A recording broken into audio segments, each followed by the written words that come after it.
La première fois qu'Aurélien vit Bérénice, il la trouva franchement laide. Ne put s'empêcher de penser Aurélien quand il découvrit Bérénice presque malgré lui.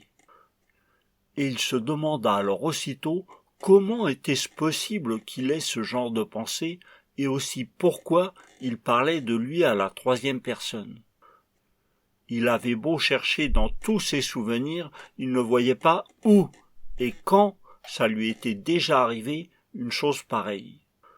Et puis, il fut bien obligé de lui parler à Bérénice, pour lui demander si elle pouvait se décaler, pour le laisser s'asseoir dans cette salle de spectacle bondée. Il fut alors profondément ému et touché par son sourire.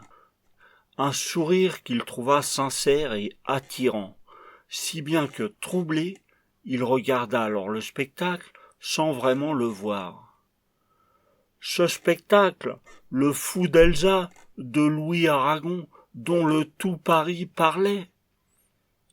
Il voyait le spectacle sans le voir, parce que lui, attendri, il essayait tout le temps de la pièce d'observer Bérénice, tout en gardant malgré tout les yeux sur les comédiens.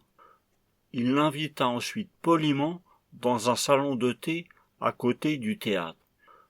Sous prétexte qu'elle s'était gentiment décalée et qu'elle avait dû, de ce fait, être moins bien placée, et donc voir un peu moins bien la pièce. Elle lui sourit alors à nouveau. Il lui trouva, avec ce second sourire, davantage de charme encore. Elle rayonnait. Ils sortirent donc ensemble et se rendirent alors au salon de thé. Il fut surpris encore, car il lui demanda un café serré. Lui l'avait commandé, en premier, et pour la devancer, un thé.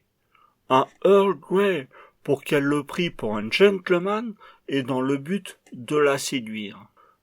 Et il fut encore plus agréablement surpris quand, après quelques échanges, courtois mais intenses, elle l'invita dans sa chambre de bonne, au 7e étage d'un immeuble bourgeois, à côté de l'opéra.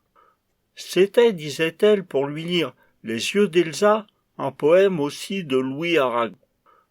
Vite arrivés tous deux là-haut, et sans reprendre leur souffle, elle, debout, et lui, assis, sur le lit une place, elle lui récita avec le cœur et la manière.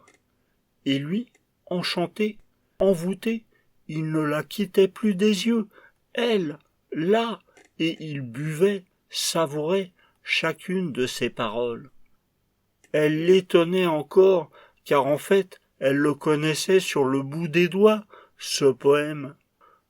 La suite vint assez vite, et ce fut elle qui en premier l'embrassa. Il allait de surprise en surprise, et elles étaient pour lui de plus en plus agréables.